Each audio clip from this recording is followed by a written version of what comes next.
Hello everyone, Soma madam study গাইডে তোমাদের সবাইকে ওয়েলকাম জানাই। আজকে আমি ক্লাস 7-এর বেঙ্গলির তৃতীয় পর্যায়ক্রমিক মূল্যায়ন অর্থাৎ তোমাদের থার্ড সামেটিভ এক্সামের আমি কিছু সাজেশন তোমাদের সাথে আলোচনা করব। আজকে আমি তোমাদের 30টা অতি গুরুত্বপূর্ণ এসএকিউ বা অতি সংক্ষিপ্ত প্রশ্ন উত্তর তোমাদের সাথে আলোচনা করব।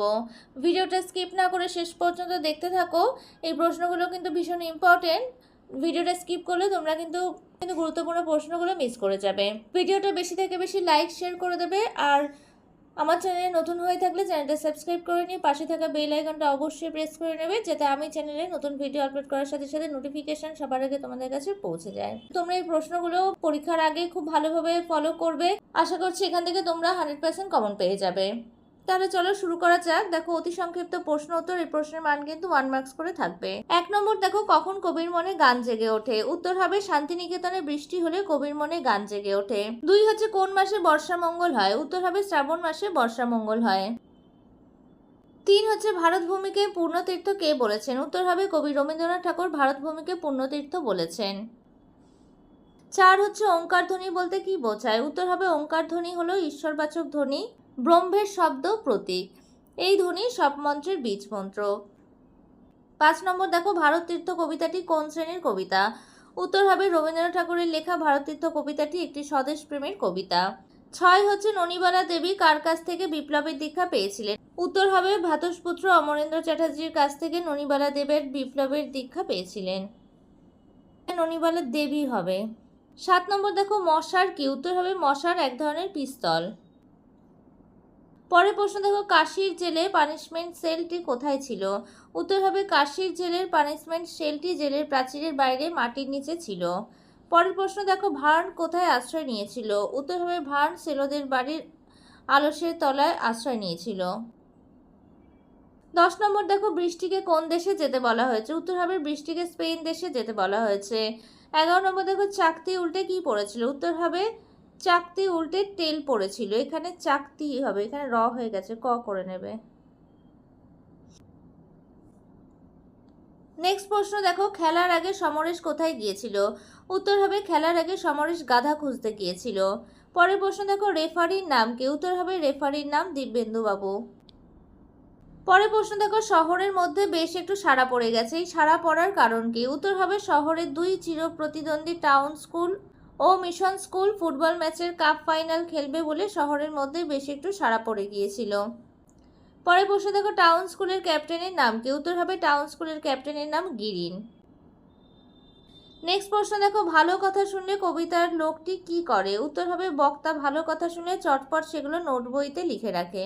নেক্সট প্রশ্ন, দেখো, ছেলেটির নোটবুক কিসে ভরা? উত্তর হবে ছেলেটির নোটবুক কিলবিল লেখাতে ভরা। এখানে র করে নেবে।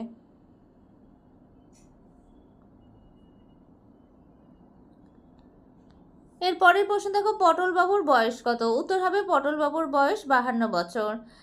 নেক্সট প্রশ্ন, দেখো, নায়কের ভূমিকায় কে অভিনয় করেন? উত্তর হবে নায়কের ভূমিকায় অভিনয় করেন চঞ্চল কুমার। পরের প্রশ্ন, দেখো, পটল বাবুর নাট্যগুরু কে ছিলেন? উত্তর হবে পটল বাবুর নাট্যগুরু ছিলেন গগন পাকরাশি। এর পরের প্রশ্ন, দেখো, পরিচালক মশাইয়ের নাম কি? উত্তর হবে পরিচালক মশাইয়ের নাম বরেন মল্লিক। পরের প্রশ্ন, দেখো, চিন্তাশীল কথার অর্থ কি? উত্তর হবে চিন্তাশীল কথার অর্থ হলো যিনি চিন্তায় মগ্ন থাকেন।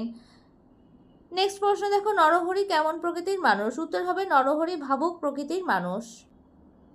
এরপরে 23 নম্বর প্রশ্ন, দেখো, নরহরির ভাগ্নের নাম কি? উত্তর হবে নরহরির ভাগ্নের নাম হরিদাস। পরের প্রশ্ন, দেখো, দণ্ডবোধ কথার অর্থ কি? উত্তর হবে দণ্ডবোধ কথার অর্থ হলো প্রণাম।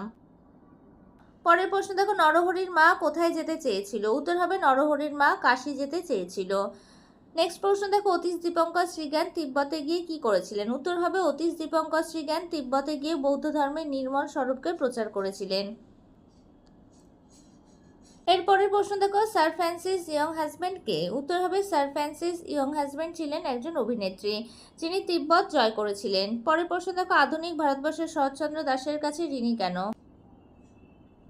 উত্তর হবে আধুনিক ভারতবর্ষের শরৎচন্দ্র দাসের কাছে ঋণী কারণ তার ভ্রমণ বৃত্তান্ত থেকে তিব্বতের বিষয়ে প্রথম জানা যায়। পরের প্রশ্ন, দেখো, রাজা রামমোহন রায়কে লেখক প্রবোধ কুমার সান্যাল কোন সম্বোধনে ভূষিত করেছিলেন? উত্তর হবে রাজা রামমোহন রায়কে লেখক প্রবোধ কুমার সান্যাল আধুনিক ভারতের কুলগুরু সম্বোধনে ভূষিত করেছেন। এর পরের প্রশ্ন বা লাস্ট প্রশ্ন দেখো, 30 নম্বর প্রশ্ন, গৌরীপুর প্রাসাদের লেখক কাকে পুষ্পস্তবক দিয়ে শ্রদ্ধা জানিয়েছেন? উত্তর হবে গৌরীপুর প্রাসাদের লেখক কবিগুরু রবীন্দ্রনাথ ঠাকুরকে পুষ্পস্তবক দিয়ে শ্রদ্ধা জানিয়েছেন। এখানে পুষ্পস্তবক হবে, আকারটা কেটে দেবে। আজকে আমি 30টা এসএকিউ বা অতি সংক্ষিপ্ত প্রশ্ন উত্তর তোমাদের সাথে আলোচনা করলাম। এই প্রশ্নগুলো কিন্তু ভীষণ ভীষণ ইম্পর্টেন্ট। তোমরা এক্সামের আগে খুব ভালোভাবে প্রশ্নগুলো দেখবে। আশা করছি এখান থেকে তোমরা ম্যাক্সিমাম প্রশ্ন কমন পেয়ে যাবে। ভিডিওটা ভালো লাগলে একটা লাইক করে দেবে আর একই ক্লাসের বন্ধুদের সাথে ভিডিওটা বেশি করে শেয়ার করে নেবে। আর আমার চ্যানেলে নতুন হয়ে থাকলে চ্যানেলটা তাড়াতাড়ি সাবস্ক্রাইব করে নাও আর পাশে থাকা বেল আইকনটা অবশ্যই প্রেস করে নেবে, যাতে আমি চ্যানেলে নতুন ভিডিও আপলোড করার সাথে সাথে নোটিফিকেশন সবার আগে তোমাদের কাছে পৌঁছে যায়। আজকে আমি এখানেই শেষ করছি, পরে দেখা হবে নতুন আরও একটা ভিডিওতে।